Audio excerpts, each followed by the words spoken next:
시장의 중심 잡아보겠습니다. 오늘장 키포인트 빅데이터 연구소 이상준 소장 함께합니다. 안녕하세요, 소장님. 네, 안녕하세요. 네, 시장에서 흔히 거론되는 내용 말고 그 안쪽에 더 깊숙이 들어가서 정말 중요한 포인트들 잘 잡아주시잖아요. 네. 오늘은 어떤 내용 준비하셨을지 궁금한데요. 화면으로 키워드부터 만나보시죠. 오늘장 키워드 바로 5월의 주식시장 전망입니다. 잠시 뒤에 이야기 들어보도록 하고요. 미 증시 마감 상황부터 체크해 보겠습니다. 정리해 주세요. 올르긴 올랐는데 나스닥 지수가 상당히 오락가락했어요. 개장 초반에 1% 넘게 올랐다가 마이너스까지 나더라고요. 그러더니 결국은 거기서부터 꾸역꾸역 올라가고 나스닥 지수는 0.2% 올랐고요. 페이스북이 가장 주가상으로는 돋보였습니다. 실적 잘 나오고 시간에서도 올랐었는데 정규거래에서도 7% 넘게 올랐고요. 반면에 시간에서 실적 잘 내놓고 올랐던 애플은 정규장에서는 약보합으로 마감됐습니다. 그 이후에 이제 셌던 종목들이 마이크론 테크놀로지 2.4% 올랐고 금융주가 상당히 많이 올랐어요. JP모건, 골드만삭스 1%대 상승을 기록했고 구글도 1%대 상승세를 기록했고 테슬라는 반면에 2.5%가 하락을 했습니다. 주요 원자재 가격이나 뭐 이런 동향을 살펴보면 특징적인 게 유가가 눈에 탁 들어오네요. 사흘 연속 1%대 상승하면서 4월 연속 좀 크게 오르는, 그래서 64달러 87센트까지 지금 배럴당 좀 그 WTI를 기준으로 올라오고 있습니다. 자, 오늘 일정 잠깐 살펴보고 갈게요. 오늘은 기업 실적 발표하는 기업들이 종목 수는 많지 않은데 눈에 탁 들어온 종목이 두 종목이 있네요. SKC가 10시에 발표 예정돼 있고 호텔신라도 발표가 예정됐습니다. SKC 하면은 뭐 대표적인 실적주인데 이 종목은 좀 오늘 좀 언급을 하겠지만 MSCI 이슈도 있는데 또 공매도 가능 종목으로도 얘기가 나오고 정말 여러 가지 얘기가 좀 많이 나오고 있어요. 호황제가 상존하네요. 그래서 뭐가 좀 약간 헷갈리는데 실적 나오는 건 뭐 좀 관심을 갖고 봐야 될 것 같고 호텔신라는 최근에 수급이 어제도 기관 매수 1등 종목입니다. 근데 최근에 수급이 상당히 좋은데 이 회사는 한 달 전까지만 하더라도 1분기 영업이익이 30억 적자를 예상을 했는데 지금 현재 그 추정치는 13억 흑자를 예상하고 있어요. 그래서 호텔신라 실적도 상당히 궁금하고 아프리카 TV나 LG상사 같은 경우도 실적 개선이 기대되는 종목입니다. 예. 지금 증권가에서 이런 분석들이 계속 나오고 있는데요. 코로나19로 피해를 봤던 순서대로 이제 앞으로 좋아질 것만 남은 기업들 많이 거론되고 있거든요. 그 가운데 이제 호텔신라가 있는 거고. 호텔신라도 카지노도 있고 이제 그런 얘기들을 많이 하더라고요. 맞아요. 네. 이제 소비 계속 좀 고민을 해보셔야겠습니다. 금융주에 대해서는 기대가 된다라고 지속적으로 언급을 주셨고 아마 우리 시청자님들 도움 많이 받으실 겁니다. 자, 수급 특징주 이어서 확인을 해볼까요? 어제 쌍끌이 매수가 강하게 들어온 종목이 두 종목이 있습니다. SK이노베이션 그리고 삼성물산. 삼성물산은 어닝 서프라이즈 때문에 올랐고 SK이노베이션 최근 수급 흐름이 좋아요. 전 이 종목 좀 눈여겨 좀 보고 있습니다. 뭐 그저께는 제가 LG화학 얘기했었는데 그게 제가 실적 예상치를 제가 뭐 감히 예상을 하고 그렇게 얘기를 한 건 아니고 수급 흐름이 먼저 움직이거든요. 수급이 좋기 때문에 LG화학 관심 갖고 보고 있다는데 어저께 다행히도 또 이제 급등을 해준 상황인데 SK이노베이션이 좀 눈에 들어오고 신세계가 나흘 연속 지금 쌍끌이 매수가 들어오고 있습니다. 이 종목도 좀 눈에 좀 들어오는 종목이고 대우건설도 어제 어닝 서프라이즈 기록하면서 쌍끌이 매수를 기록했고 호텔신라도 사흘 연속 쌍끌입니다. 그래서 오늘 실적이 어떻게 나올지 상당히 궁금한 종목입니다. 코스닥 같은 경우는 RFHIC 최근에 많이 잊혀졌던 종목인데 이 종목도 이제 사흘 연속 쌍끌이가 나오고 있는데 코스닥은 발표 있었는데 RHFIC. 네. 근데 전체적으로 코스닥은 연속 매수하는 종목이 그렇게 별로 없어요. 그러니까 수급이 한 번에 강하게 들어오는 것도 중요한데 연속으로 들어오는 것도 상당히 중요하거든요. 근데 코스닥은 좀 수급 집중력, 연속성이 조금 떨어지는 상황이다. 좀 이렇게 볼 수 있을 것 같고 오늘 수급 대장주는 LG화학을 꼽지 않을 수가 없습니다. 어제 LG화학을 얼마나 대단하게 샀냐면 외국인이 5,800억을 샀는데 코스피 전체는 180억을 매도를 했고 2등 매수 종목이 SK이노베이션인데 660억이에요. 근데 5,800억을 샀다는 거는 정말 그야말로 어마어마하게 샀고 뭐 어제 그렇게 확 들어왔는데 갑자기 어제만 들어온 게 아니라 지금 4월부터 기관 외국인 수급이 꾸준히 들어오고 있다가 어제 확 들어왔죠. 근데 실적이 워낙 서프라이즈는 많이 일으켰는데 실적 어닝 서프라이즈 기록하니까 목표 주가 상향 리포트가 줄줄이 어저께 쏟아졌습니다. 그래서 뭐 나온 리포트 잠깐 소개를 해보면은 시총이 이 종목이 좀 67조 원인데 시총 100조 원 간다. 얘기 나오고 올해 영업이익이 2018, 2019, 2020 3개 영업이익 합친 것보다 더 많이 나온다. 뭐 이런 리포트도 나왔고 올해 영업이익 추정치를 제가 한번 봤어요. 근데 실적 발표 직전에 그 3조 5천억 예상했었거든요. 근데 예. 5조 5천억. 어제 하루 나온 리포트만 제가 평균을 해봤어요. 5조 5천억이 나왔어요. 그러니까 어마어마하게 좀 긍정적인 시각이 나오고 있고 지금 예. 어제 95만 원 정도 마감됐는데 그 이전 그 목표 주가가 평균적으로 122만 원이었거든요. 근데 어제 나온 리포트 봤더니 136만 원입니다. 그러니까 예.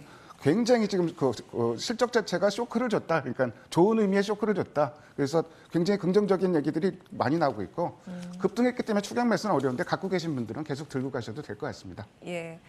사실 국내 증권사 목표가 상향 조정하는 거면 좀 후행적인 측면이 있는데 저희 이제 방송 중에 한 2주, 3주 전부터는 글로벌 IB들 이제 투자은행들이 계속 목표 주가 올려잡고 있고 긍정평가 LG화학 주고 있다라는 말씀을 드리긴 했습니다. 네.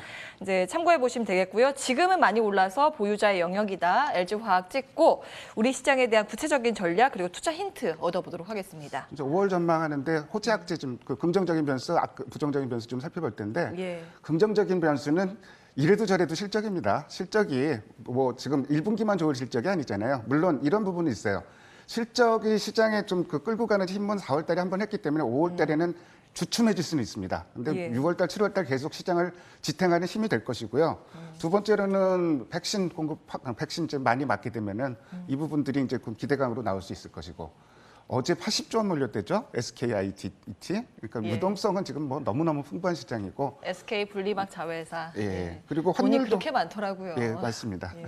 그리고 원화 강세, 달러 약세도 지금 3월부터 계속 이런 흐름이 나오고 있는데 어쨌든 외국인이 월간 기준으로는 올해 들어서 4월 달에 처음으로 매수를 기록했거든요. 코스피에서. 이런 부분도 긍정적이고 부정적인 요인은 여러 가지를 꼽았는데 두 가지가 핵심적인 부정적인 요인으로 일과적인 요인인데 꼽고 싶습니다. 공매도하고 MSCI 리밸런싱. 공매도 얘기는 제가 한번 해드렸고요. MSCI 리밸런싱 얘기만 조금 좀 해볼게요. 자, 우리나라 외국인이 코스피에서 사상 최대로 매도를 한 게 언제인지 잘 기억 안 나시죠? 그게 2월 말이에요. 그리고 두 번째가 예. 11월 말입니다.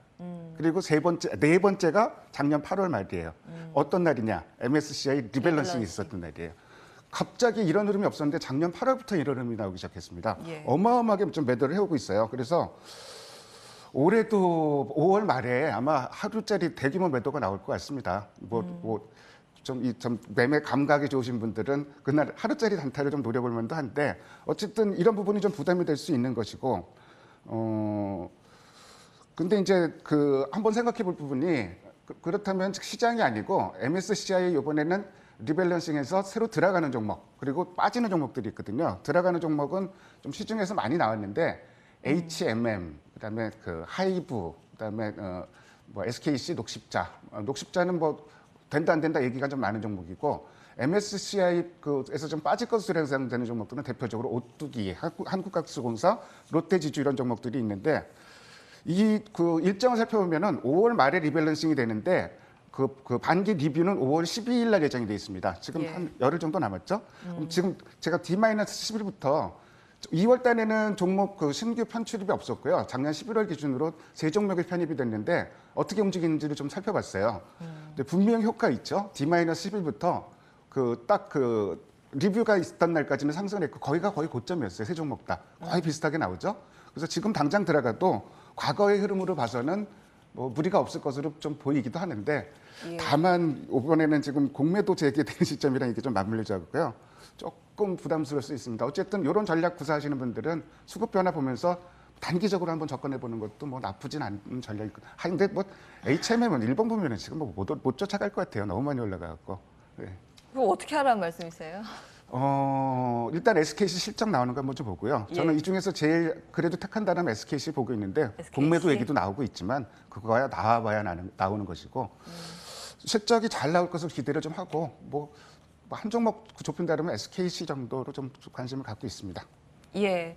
수급 대장주 LG화학은 지금 추격 매수는 아니라고 보셨으니까 총 정리해서 제일 괜찮은 종목 꼽으시는 거 오늘은 SKC라고 정리가. 아니요, 그건 아니고요. 그것도 아니에요? 요거는 잠깐 매매하는 거고 아까 힌트를 드렸잖아요. 최근에 수급이 좋아지고 있는 SK 이노베이션이 지금 SK 이노베이션. 이노베이션이 장기로는 제일 좋아 그렇죠. 보이고 단기로는 SKC 괜찮다. 네, 지금은 근데 전체적으로 짧게 가는 종목보다는 길게 가는 종목 위주로 가야 되는 시기인 것 같아요. 그래요. 알겠습니다. 오늘은 여기까지 빅데이터 연구소. 예. 저 준비된 내용이 좀 더 있었네요. 예. 오늘 체크 뭐 포인트 전략만 해주세요. 간략하게 예. 얘기할게요. 제가 월요일 날 이번 주는 좀 한번 물러서서 보자. 수요일에는 화요일 날 코스닥 굉장히 기분 나쁜 음봉이 나왔다 그랬더니 수요일 날 장대 음봉이 나오면서 좀 슬픈 예감이 좀 틀리길 바랬는데 좀 나쁜 예감은 항상 들어맞더라고요. 근데 좀 예. 전체적으로 5월 시장도 그렇고 다음 주 시장도 그렇고 좀 템포 조절이 좀 필요한 시기일 것 같아요. 물론 실적이 뒷받침되는 시장이기 때문에 추세가 변하진 않습니다. 근데 단기적으로는 좀 쉬어갈 수 있는 흐름이기 때문에 조금 템포 조절할 필요가 있을 것 같고 제가 뭐 종목 금융주니 LG화학이니 SK이노베이션 이런 종목들을 자꾸 거론하는 것도 예. 길게 끌고 갈 수 있는 종목 위주로 좀 매매를 하는 전략이 필요할 것 같습니다. 단타는 조금 위험합니다 요새. 예. 알겠습니다. 결론은 SK이노베이션이네요. 예. 그렇습니다. 전기차 내에 또 수급 사이클이 다시 도는지 여부도 관전 포인트가 될 것 같고요. 제가 이제 끊으려고 했더니 담당 PD께서 안 된다고 끝까지 들어야 된다고 준비된대요. 예. 들어봤습니다. 템포 조절이 필요한 시기다라는 내용으로 마무리하겠습니다. 빅데이터 연구소 이상준 소장과 함께했습니다. 고맙습니다.